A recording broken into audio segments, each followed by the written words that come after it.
Assalamualaikum warahmatullahi wabarakatuh. Anak-anakku sekalian, mari kita lanjutkan bahasan IPA selanjutnya, yaitu gerak pada hewan. Gerak pada hewan ini bisa dibedakan menjadi gerak hewan dalam air, kemudian gerak hewan di udara, dan yang berikutnya adalah gerak hewan di darat. Gerak hewan dalam air. Coba kamu perhatikan bagaimana hewan-hewan dalam air bergerak. Untuk tubuh hewan dalam air pada umumnya torpedo. Ini memungkinkan tubuh meliuk ke kiri dan ke kanan. Bentuk tubuh ikan itu streamline. Ini berfungsi untuk mengurangi hambatan ketika bergerak dalam air. Ekor dan sirip ikan yang lebar berfungsi untuk mendorong gerakan ikan ke dalam air. Nah, sekarang bagaimana gerak hewan di udara? Inilah jawabannya. Hewan-hewan yang terbang di udara memiliki gaya angkat yang besar untuk mengimbangi gaya gravitasi. Salah satu upayanya menggunakan sayap. Sayap burung memiliki kerangka yang ringan, tulang dada, dan otot yang kuat. Bentuk sayap airfoil menyebabkan udara mengalir di bagian atas sayap lebih cepat daripada di bawahnya. Jika sayap dikepakkan, udara akan mengalir ke bawah. Dorongan ke bawah menghasilkan gaya berlawanan arah, sehingga burung akan terangkat ke atas. Itulah gerak hewan di udara. Bagaimana gerak hewan di darat? Kecenderungan hewan yang hidup di darat memiliki tulang dan otot yang kuat. Hal ini diperlukan untuk mengatasi inersia dan untuk menyimpan energi pegas untuk melakukan berbagai kegiatan. Anak sekalian, mari kita lanjutkan dan gerak pada tumbuhan. Gerak pada tumbuhan itu dibedakan menjadi gerak endonom, gerak higroskopis, dan gerak esionom. Gerak endonom ini terjadi spontan dan tidak diketahui penyebabnya.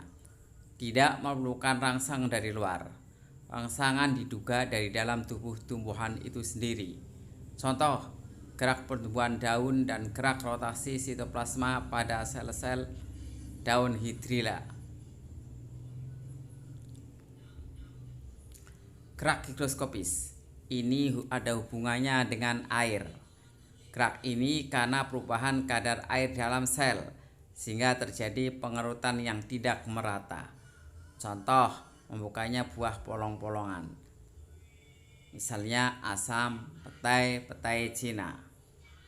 Kemudian berikutnya adalah gerak esionom.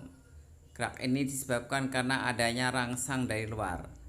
Ada 3 macam, yaitu gerak tropi, gerak taksis, dan gerak nasti.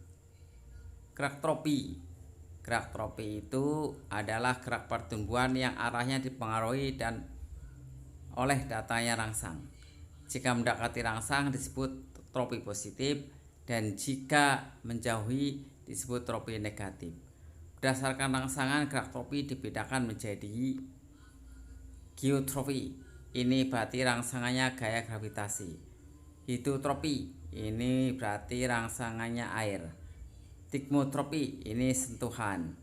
Fototropis ini cahaya, artinya rangsangnya adalah cahaya. Kemotropis rangsangnya adalah zat kimia. Gerak taksis. Gerak taksis adalah gerak pindah tempat seluruh tubuh tumbuhan yang arahnya dipengaruhi oleh sumber rangsang. Gerak ini biasanya terjadi pada tumbuhan bersel satu. Berdasarkan rangsangnya dibedakan menjadi kemotaksis. Contoh, gerak spermatozoid menuju sel telur archeogonium pada lumut dan paku. Kemudian fototaksis. Ini cahaya ya.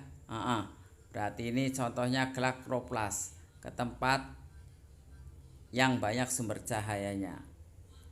Kemudian gerak nasti. Gerak nasti adalah gerak sebagian tubuh tumbuhan akibat rangsangan dari luar, tetapi geraknya tidak dipengaruhi oleh arah datangnya rangsang. Maksudnya arahnya tidak tergantung oleh datangnya arah rangsang. Berdasarkan jenis rangsangnya dibedakan menjadi niktinasti. Ini contohnya mengucupnya daun leguminasi menjelang petang. Fotonasti. Ini berarti ada hubungannya dengan cahaya.